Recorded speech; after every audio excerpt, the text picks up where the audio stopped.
한민족 교회의 실천적 회개운동 탑 무브먼트 넷째 날 말씀 묵상과 기도 제목을 인도하는 김현배 목사입니다. 오늘 우리들에게 주시는 하나님의 말씀은 여호수아서 2장 1절에서 7절 말씀입니다. 제가 봉독하겠습니다.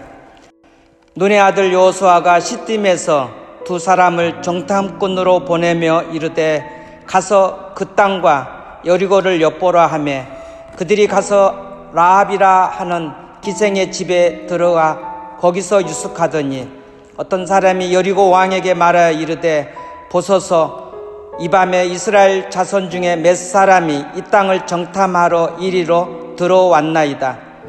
여리고 왕이 라합에게 사람을 보내어 이르되 내게로 와서 내 집에 들어간 그 사람들을 끌어내라. 그들은 이 온 땅을 정탐하러 왔느니라. 그 여인이 그 두 사람을 이미 숨긴지라.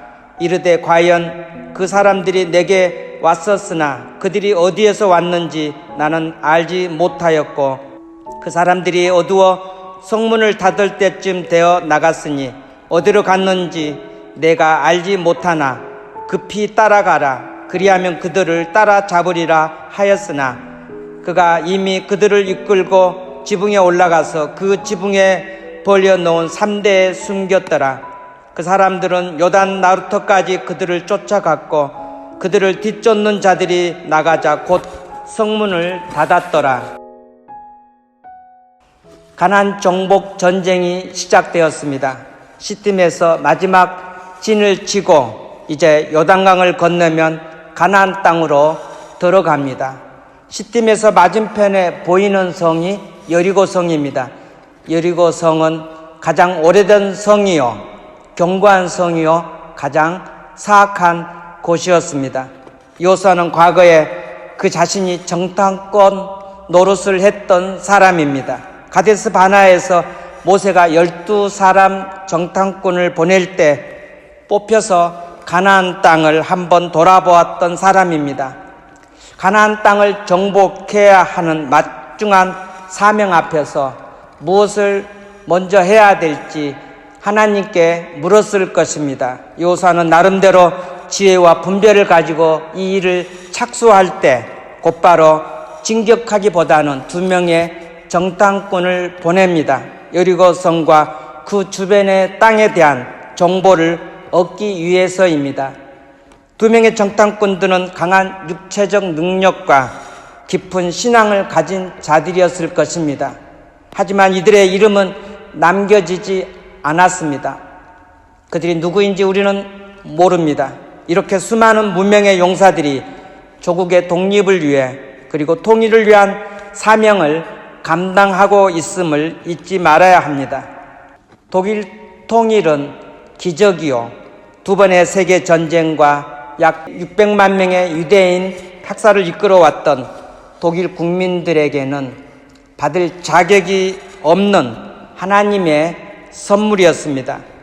하지만 베를린 장벽이 무너지고 독일 통일이 되기까지는 한 가지 분명한 사실이 있었는데 바로 믿음의 행동이 필요할 시점에 결단과 용기를 갖춘 사람들이 있었다는 사실입니다. 믿음의 행동, 위험을 감수하는 결단, 그들은 겁내지 않고 자신의 목숨까지도 희생하였습니다. 이러한 무명의 사람들이 서독과 동독 곳곳에 있었다는 사실입니다. 오늘날에도 여리고 정탐꾼처럼 이름도 없이 빛도 없이 한국과 북한 흩어진 디아스포라들 그리고 한국을 사랑하는 외국인들이 각각 있는 곳에서 한반도 복음 통일을 위해서 회개하며 눈물로 기도하며 수고하고 있다는 사실입니다. 이 무명의 사람들은 한반도 복음 통일의 주역으로 크게 쓰임받게 될 것입니다. 이제 우리는 이 말씀을 붙들고 기도 제목을 나눈 다음에 다 함께 기도하는 시간을 갖겠습니다. 하나님 아버지, 여리고 정탐꾼들처럼 이름 없이 빛도 없이 묵묵히 통일 기도의 사명을 감당하고 있는 국내 지역 주빌리안들을 축복하여 주옵소서. 통일 선교 사역자들이 공명심과 이기심을 이겨낼 강한 영성으로 무장할 수 있도록 도와주옵소서.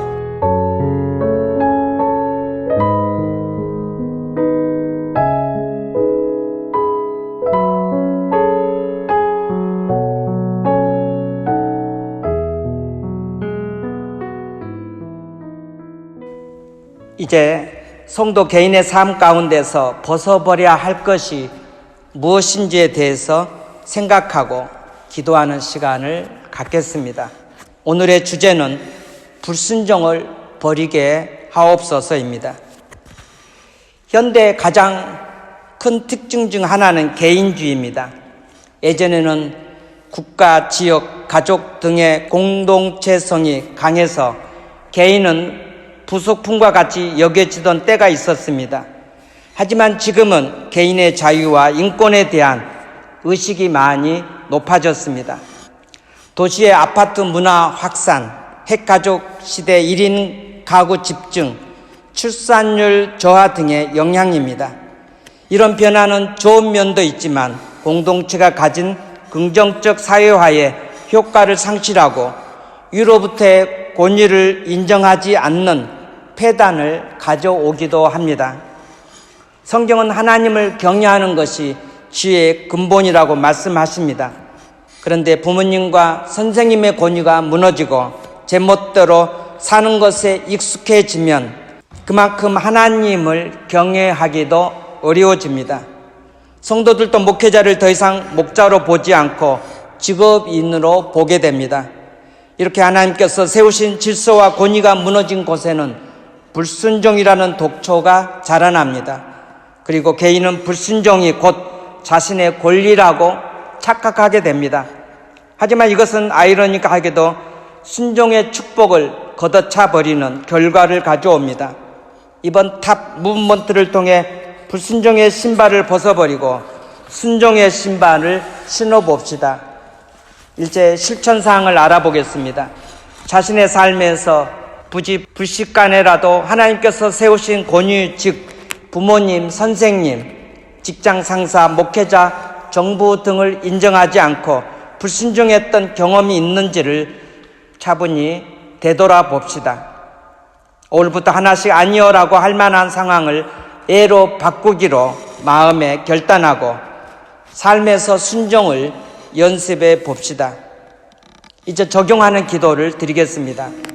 순종이 제사보다 낫고 듣는 것이 수양의 기름보다 나으니라고 말씀하신 주님, 권위에 도전하고 순종하는 것을 자신의 권리라고 생각하고 있는 시대의 흐름을 거슬러 올라갈 수 있는 용기를 허락하여 주옵소서. 그래서 하나님께서 세우신 다양한 권위에 순종할 수 있게 하옵소서. 그럴 때 하나님께서 하늘문을 여시고 부어주시는 순종의 축복을 마음껏 누리며 더욱 풍성한 삶을 살게 하옵소서.